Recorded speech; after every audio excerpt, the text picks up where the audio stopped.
Angel Studios were on quite the rollercoaster ride by the turn of the millennium. They were in the middle of development hell with Red Dead Revolver serving under publisher Capcom, while back at the States they created a partnership with Rockstar Games, developing launch titles for the PlayStation 2 including Smuggler's Run and Midnight Club Street Racing, in which the gameplay was similar to Midtown Madness, but both had different settings, and the latter was becoming popular on the streets even if it was illegal. Rockstar really liked what Angel Studios did for them while their other IPs were turning them into legends, and were also interested in their Red Dead project. So they purchased Angel Studios for $34.7 million, renaming them Rockstar San Diego, and Midnight Club 2 became the first game released under that name on April 2003 again for the PlayStation 2, then for the Xbox and PC in June. I've never played this game before because I had to choose between this and Need for Speed Underground. The latter was what I was exposed to first, and I haven't played the predecessor since I reviewed it nearly 2 years ago. It's almost like going into a brand new IP. It was inevitable though because the requests have been endless for literally years, and I've had the follow-ups for a while now, and I've wondered why I never got around to looking at them. I recall not being a huge fan of street racing because while I loved how quick it was, there were no customization options, which I initially thought was something that would be introduced here, considering how deep 3 and LA were in that regard, and I completely underestimated the difficulty. There was a lot of deliberate trial and error required to win, the AI was inconsistent in their efforts, and traffic was random. But then going into this one, I realized that all these things were a regular part of the series. Except this one feels a lot more polished. Look at this place, little shrimp. Welcome to the LA street racing scene. Now, don't be fooled by the front cover. You beat these drivers on the first map after an hour or two of gameplay. I wonder why it's these three specifically, or why they even bothered having characters, especially if covers of the rest of the series have just a car. And whenever they appear in the cutscenes, they look like they've been transferred from an alternate universe or something, because they don't look human. They couldn't be more stereotypical, but that's part of the cartoonish personality, though I didn't know our protagonist had psychic powers. I mean, how else can he or she read the opponent's minds? When I became a racer, I do a 13-second quarter mile. I was the man. But now, if I don't run 10s or 11s, why bother? This is the closest you're going to get to a plot. I think you're trying to clear some depth for one of the drivers you beat at the start while becoming the best street racer in the world. I honestly stopped paying attention by the time I got to Paris, because when you're driving at this speed constantly, it's the last thing I was thinking about. This guy seems like he really has a shot to tear it up Euro style. You ever drag Parisian streets at mega speeds? The game sets itself on 3 maps instead of 2, Los Angeles, Paris and Tokyo, with a combined total of 80 miles of drivable road not including shortcuts, and all the usual notable landmarks and street placement with less traffic, although what you see is more than enough. And with increased knowledge of the PlayStation 2 as well as the release of the Xbox, which wasn't out when they made the first Midnight Club, the game looks better graphically, and it was a big priority for the developers. Although I think they could have made it look more colourful, the designers added unique lighting in which one lamppost or neon sign illuminates, it'll reflect a little bit from the other side of the road for example, and the colours change depending on the time of day. These little things age Midnight Club 2 better than most games, even on the PlayStation 2. Yeah, Midnight Club 2 looks way more impressive, but does it look better than Need for Speed Underground? I think Underground is better. And then there's the soundtrack, which combines licensed and original music together for distinctive cities and characters, and is incredibly nostalgic to anyone who played this game back in the day. Me? Well, look at it like this. We like licensed music in-game because we played it so much. Need for Speed Underground and the Tony Hawk's Pro Skater titles are prime examples of my childhood. But because I didn't grow up with the Midnight Club games and got into hard rock, metal during my high school years, it means my mind is engineered to not like the music in this game. But it's a subjective thing. The complete lack of rock and metal is disappointing, but a lot of people love it, which is fine. It's whatever you think. Hey bro, Moses here. Don't forget to flash your beams when you need to find somebody you want to race. Check your map if you need help finding them. Like the first game, all you do is find street racers on the map, flash your lights at them, follow them through the most impractical route to the start line, and beat them at their own game. Only there's more of it. Hey baby, just stay right on my tail. I'm taking you to the spot. Right off the bat, I noticed that the opponents are easy to keep up with compared to the predecessor. Having a taxi at the start didn't help, and when it does become harder to keep up with them, you already have nitrous oxide equipped, though I have forgotten the fact that drivers never shut the hell up. Non, monsieur, pas vrai. What sort of racing machine is that?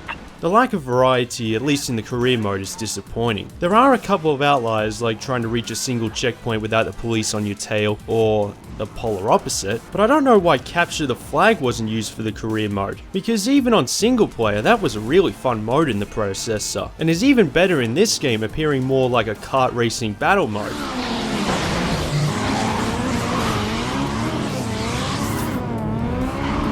Instead, all the races are checkpoint based, whether you need to drive past specific points, or scattered in a way that drivers take their own routes, and you need to figure out the best one to win. Drive your car through all of the checkpoints, any order. The arrow will guide you to the next one.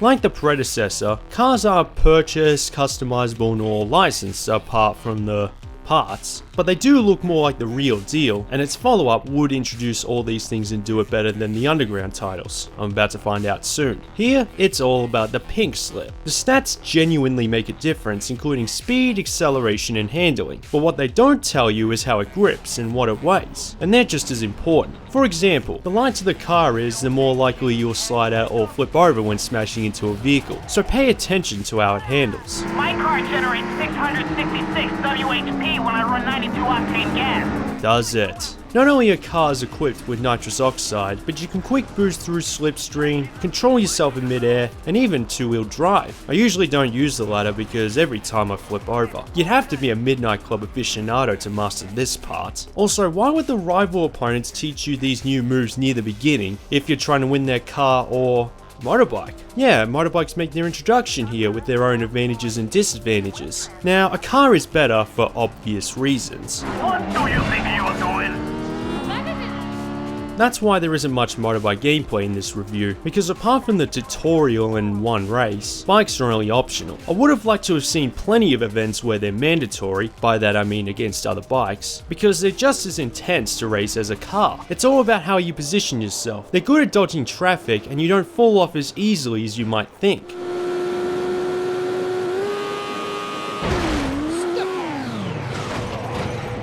With these additions, overall it controls a lot better than the predecessor. There will be moments when the weather alters the mechanics, including fog and rain, and the car flips over beyond your control, but that's part of the challenge. The moment when you jump over a building and see outside the map, that's when you know what you're in for. Honestly, whatever you drive, it's going to be a relentless experience. If you're an idiot around here, cops will surround you in a second. The usual routine is learning the track. You might make plenty of mistakes, but you want to keep going to learn the best route. Then you have to keep restarting, hoping that all the stars align on one of those runs. It feels more obvious by the time you reach Tokyo. The races have no barriers, so navigation is just as important as velocity tolerance. But at least the maps rely more on shortcuts and alleyways, which are easier to spot. A city, as you'd expect, is full of obstacles that require professional racing driver levels of reflexes to avoid everything. Whether it's traffic, building corners, and power lines. In short, anything that'll put you to a complete stop.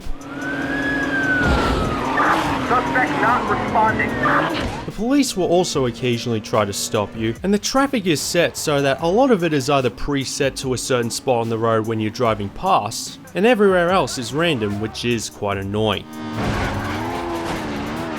Especially towards the last few races. The route is always a blur to you at the start because there are no arrows to assist you, well, apart from that one which only points where the crow flies. And when you go into another map, it's another set of shortcuts to learn, all while the pace increases and the opponents are more ruthless. That map on the loading screen is only there to intimidate you. It's not a criticism, it's what makes it difficult. You have to think about which car is suitable to your driving style to get the best advantage. That's also why I'm glad I'm playing this game on the PlayStation 2. I know graphically this version is probably the worst, but an analog stick is exactly what you need to enjoy this game for what it is. Tight last millisecond handling. Sometimes you get lucky and win in 1, 2, or 3 attempts, and others where you receive a wake-up call, with some of them taking almost an hour to beat, and that's not an exaggeration. I would even view the replay as a stress reliever. This boy make me lose my cool. I must stop all this flirting. Other ways it increases the difficulty include vehicle damage, which shouldn't really exist, although you need to be a truly reckless driver to... Okay, and probably the most irritating of all are the rivals. What is this? You stink. Who talk like their lives depend on it. I am the ultimate street racer. Good for you.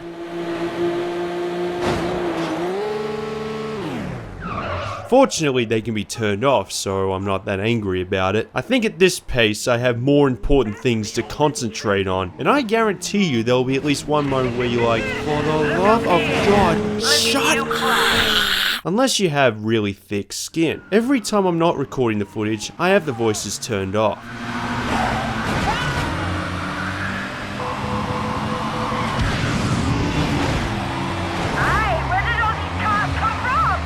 I figured you'd be this bad. The difficulty certainly has a lot to do with it, with all these drivers turning the race into a bloodbath. If you try to overtake an opponent, they'll just ram you off the road. They won't take prisoner. The rival talking all the time, adding to the fury, suddenly makes sense. This is not over yet. If there's ever a moment when you come to a complete stop or face the wrong way, 90% of the time it's either the end of your race, or it'll ruin the flow, eventually costing you the race in the long run. But hey, at least you get infinite tries. I don't know why they bothered with time limits. But some races will have opponents having an even harder time keeping their car on the road, and always seem to drag you along with them. You could be in front only anticipating the next corner, but then one opponent uses nitrous oxide, runs into you beyond your control, that's it, you're starting again. In fact, in some races, having a slower car is better, because while the hypercars are wetting their pants, you're able to react quickly enough to never hit into anything. The reality is that you'll never not hit something in a race. It's more about keeping the speed consistent and hoping anything on the map doesn't slow you down too much. Checkpoint clear. I cannot find him. I am breaking over pursuit. I lost him.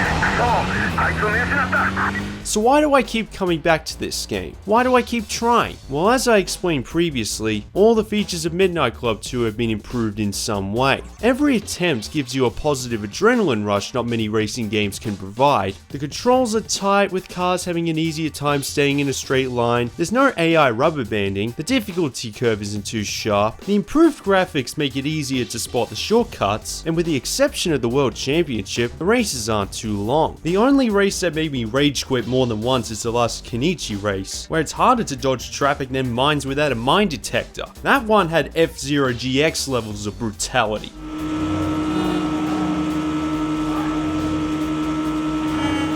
And even if you quit in exasperation, it auto-saves on that race. You don't have to verse the rival all over again, and you can change your vehicle at any time. If only it illustrated the stats. Point is, it frustrates you in a way that it motivates you to keep going. It allows just enough leeway to satisfy you after winning a race. I might have only recorded 6 hours of footage, but I wouldn't be surprised if it took more than twice as long because of how many attempts I needed to win certain races. Trust me, it's not impossible.